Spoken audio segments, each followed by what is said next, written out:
7월 마지막 주입니다. 제가 기독교가 매국 종교다, 매국을 조장하고 매국을 당연시하는 종교다 이렇게 얘기하면 많은 사람들이 아니라고 생각을 해요. 왜냐하면 한국 전쟁을 겪으면서 한국 기독교는, 한국 교회는 반공을 앞장세우고 대한민국을 지키는 애국심이 넘치던 종교였다, 이렇게 생각하고 있기 때문입니다. 그러니까 당연히 한국 교인들은 기독교를 애국 종교라고 생각하지 매국 종교라고 생각하지 않는다는 거예요.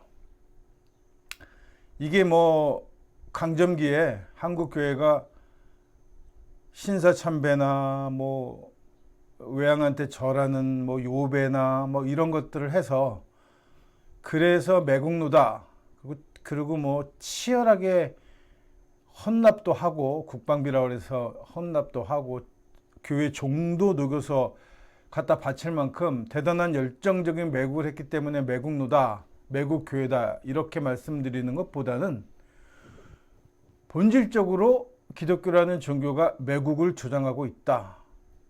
그래서 제가 매국 종교라고 말씀드리는 겁니다. 그 하나의 예가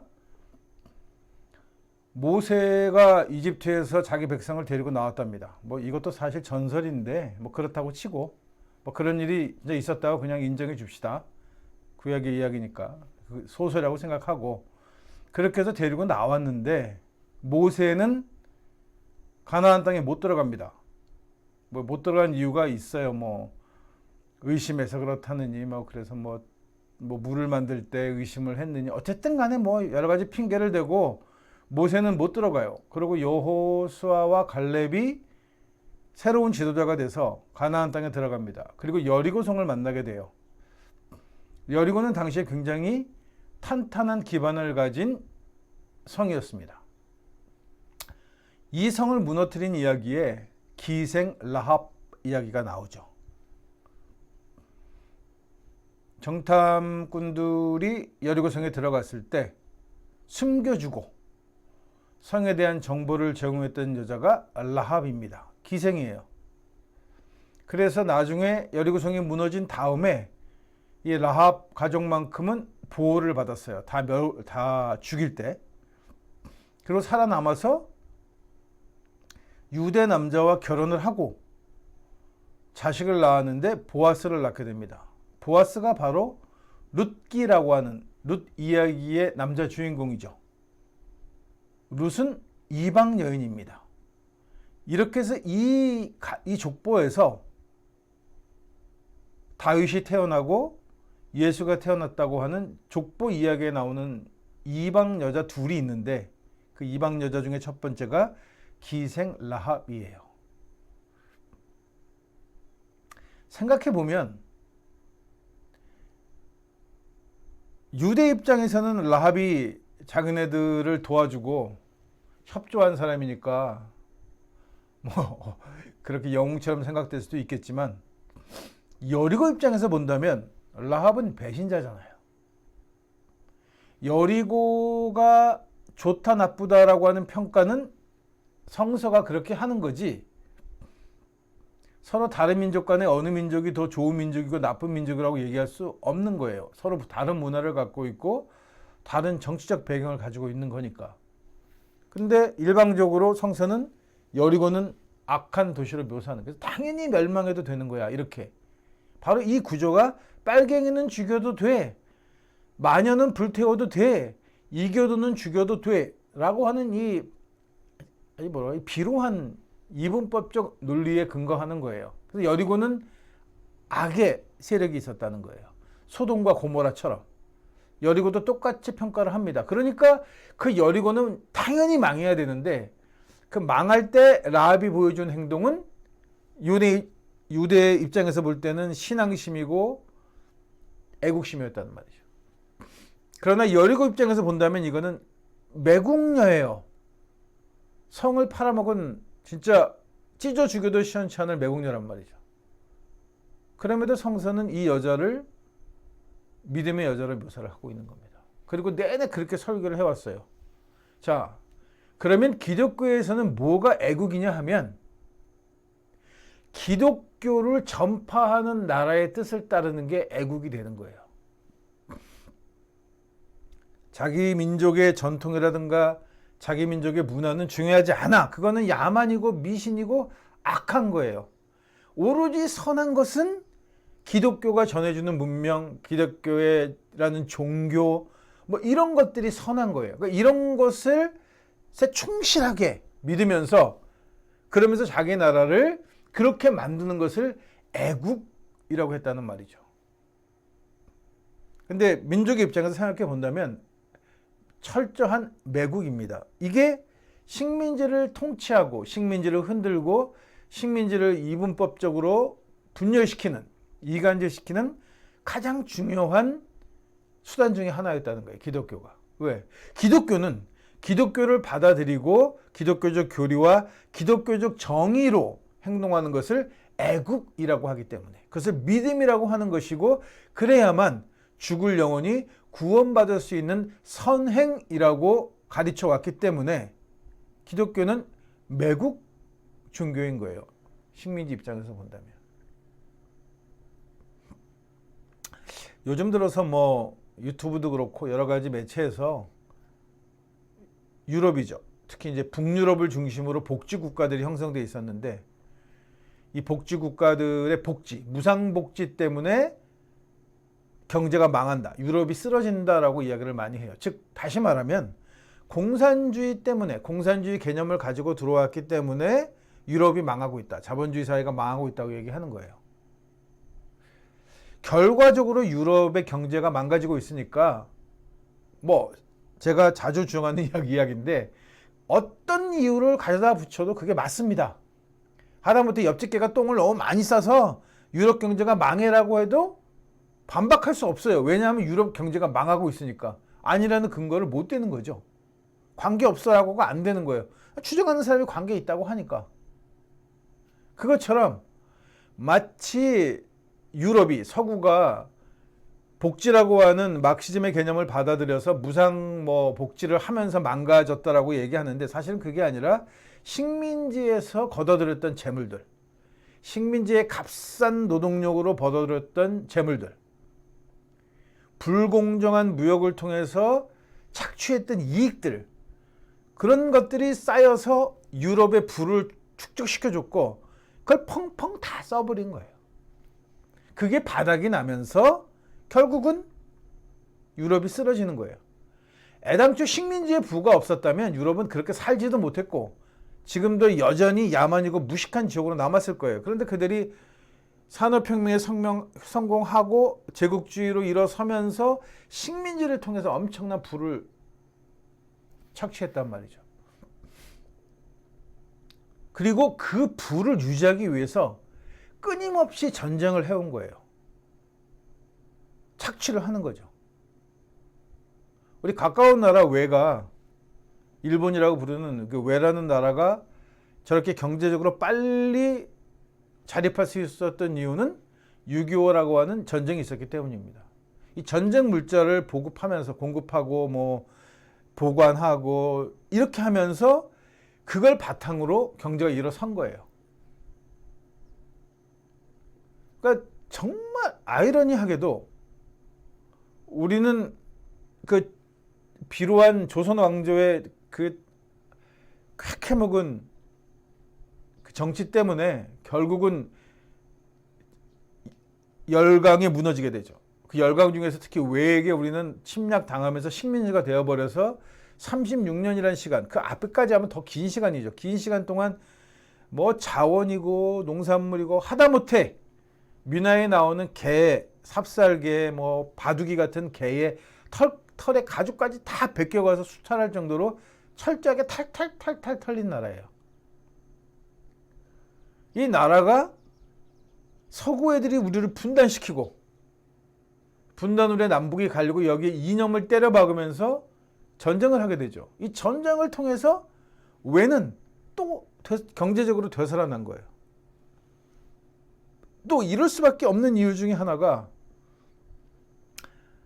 한국 재벌들의 근간에는 해방 후 불화받았던 적산, 왜가 남기고 간 경제적 기반이 있었습니다. 이거를 미 군정이 친기독교적인 사상을 가지면서 식민지 기간 동안 외의 공장이나 혹은 총독부에서 일했던 매국적인 사람들에게 불화했습니다. 거의 무상불화하다시피 했어요. 그걸로 경제적 기반을 가진 겁니다. 그러니까 인천 앞바다에 사이다가 동동 뭐 그래도 컵이 없으면 못 마신다는 그런 유머에 나오는 사이다 공장이 인천에 있었고, 그 사이다 공장의 이름이 칠성인데 별 성자가 들어가는 이유가 일본이 갖고 있던 사이다 공장이 뭐 그런 비슷한 이름이에요. 거기에 따와서 결국은 그걸 바탕으로 경제가 일어난 거죠. 그걸 받은 사람들이 민족주의자라면 조금 얘기가 달랐겠지만 매국노들이었기 때문에 이 수탈 경제 구조가 지금까지도 여전히 이어지고 있는 거예요. 여기에 또 하나 큰 혜택을 받은 사람들이 누구냐 하면 한국 교회입니다. 일본이 여러 가지 종교가 있었어요. 지금도 종교가 많잖아요, 일본은. 그 다양한 종교들이 활동을 하다가 빠져나가면서 그 사람들이 그 외가 지었던 건물이며 뭐 이런 시설 기반들을 교회가 불어봤습니다. 기독교 교회가. 심지어 외 사찰들도 기독교 교회가 불화를 받았어요. 불교가 제대로 불화받지 못했어요. 왜냐하면 그 한국은 조계종이 그 한국 대표 종교로 불화받게 되는데 뭐 비구니 뭐 아니면 뭐 그거 무슨 대처승 뭐 이러면서 뭐 싸움질하고 나중에는 조계 총무원에서 도장 찍어주고 주지짜리 막 남발하면서 강목 들고 싸우고 하느라고 분열돼 버렸어요. 사실상 초기에. 그러면서 기독교가 그렇게 빠르게 적산 종교 재산들을 흡수하면서 발전해 나갈 때 아무것도 손을 못 댄 거나 마찬가지죠. 그러면서 기독교가 확 성장합니다. 그러니까 한국 기독교는 왜 강점기 내내 식민지에서 매국했던 것 더하기 해방 후 양키 정권의 군정에 의해서 거의 뭐 무상 혜택으로 받은 재산까지를 포함해서 한국 기독교의 기반이 됐으니까 당연히 매국 종교일 수밖에 없는 거예요. 뿌리가. 뭐 우리 자료들 쭉 보게 되면 북에서 피난 나온 뭐 기독교인들이 모여서라는 얘기를 참 많이 하는데 피난이 아니고 도망쳐 온 거거든요. 북쪽은 매국 청산을 했으니까 당연히 기독교라는 종교이기 때문에 핍박받은 게 아니라 기독교라는 종교가 매국했던 것 때문에 결국은 처벌을 받게 되는 거예요. 그 처벌을 받는 것을 피해서 도망쳐 내려온 거죠. 그러니까 뺏기기도 하고 가족이 죽기도 하면서 도망쳐 내려와서 얘를 박박 깔면서 내 재산을 되찾아야 되라고 해서 똘똘 뭉쳐있던 사람들이 바로 남쪽의 영락 한경직과 그 서북 청년단이라는 패거리 들인 거죠. 자기 것을 뺏겼다는 분노에 차 있는 거예요. 자기네들이 무엇을 잘못했는지 몰라. 왜 빼앗겼는지에 대한 반성이 없이 그냥 빼앗겼다는 사실만의 분노만을 가지고 있는 거예요. 그리고 자기네 매국을 숨겨야 하니까, 감춰야 하니까 반공 이데올로기를 적극적으로 앞장 세웠고 지금도 한국 교회는 반공 이데올로기를 앞장 세웁니다. 지금도 여전히 많은 교회들이 극우 성향을 보이는 거예요. 조금만 민족적인 이야기를 하거나 식민 시절에 매국에 대해서 이야기하면 좌파, 빨갱이 목사로 다 매도시켜 버리는 거예요. 그러면서 뭐 신사참배를 거부해서 순교한 주기철 목사를 그냥 뭐 무슨 사골 곰탕 우려먹듯이 3탕 4탕 이제 뼈가 남았을지도 모르겠어. 얼마나 우려먹어냈는지. 애국 종교라는 거예요. 주기철을 봐라. 신사참배를 반대하면서 순교하지 않았냐. 우린 그런 종교, 그런 뿌리를 가진 종교야 라고 얘기하는 거죠. 주기철이 순교한 것은 사실이나 주기철의 순교가 애국과는 관계가 없습니다. 십계명의 유일신 사상, 내 앞에 다른 신을, 여호와 앞에 다른 신을 두지 말라는 유일신 사상 때문에 신사참배를 거부한 것이지 외가 강요하는 행위이기 때문에 거부한 게 아니에요. 거기에 매국이라는 개념은, 애국이나 매국이라는 개념은 들어가 있지 않습니다. 오로지 종교적인 이유만으로 순교를 한 거예요. 근데 그게 무슨 애국과 무슨 관계가 있다는 거예요. 종교적으로는 의미가 있죠. 기독교적 입장에서 볼 때는 유일신 종교를 지키겠다고 하는 숭고한 그 믿음이 들어가 있는 거겠지만, 민족적으로 볼 때는 아무 의미가 없는 거예요. 그건 그 사람의 주기철 목사의 죽음은 애국과 매국과는 아무 관계가 없는 사건입니다. 그럼에도 불구하고 기독교가 계속해서 주기철 앞장서 내세우는 이유는 순교했다, 신사참배라고 하는 걸 거부하고 순교했기 때문에 애국자다, 우리는 그 정신을 이어받은 애국종교다, 이걸 무지하게 강조하는 거예요. 기독교는 애국종교가 아닙니다. 처음에 들어올 때부터도 그랬고, 식민지 내내 그랬고, 한국전쟁 이후에 그랬어요. 철저하게 외래의 신과, 우리 조상신도 아니죠, 외국 외래의 신과, 야훼라는 신과 그 바울 페고리 만든 너절한 기독론이라는 기독론을 가지고 그것만을 오로지 믿으며 사실 별 의미도 없는 십계명의 유일신 사상에 푹 빠져 쩔어 있어요. 그러니까 유일신을 믿는 사람들을 위해서 일하고 순교하는 것이 애국인 거예요. 그 사람들한테는, 기독교인들한테는. 민족적으로 볼 때는 그걸 애국이라고 볼 수 없어요. 그래서 저는 이 문제를 자주 말씀드리는데, 주기철 목사의 순교에 대해서는 애국이라는 것과는 선을 그어야 한다, 분명하게. 그건 애국이 아니라 종교적인 거기 때문에.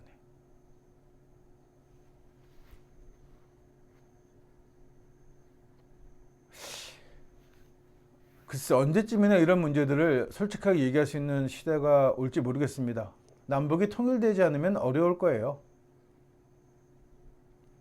남북이 통일이 돼서 이념의 문제라든가 분단의 이유라든가 우리가 전쟁을 치러야만 했던 그런 바닥에 깔려있는 정치적인 이야기라든가 역사적인 이야기들을 이제 솔직하게 이야기할 수 있어야만 과연 기독교가 어떤 종교였는지, 그들이 앞장 내세우는 애국적 순교라는 정체가 무엇인지에 대한 이야기를 분명하게 할 수 있을 것이고, 이런 이야기를 한다고 해서 좌파 목사니 빨갱이니 매국론이 이런 소리를 듣지 않는 것은 그때쯤이나 되어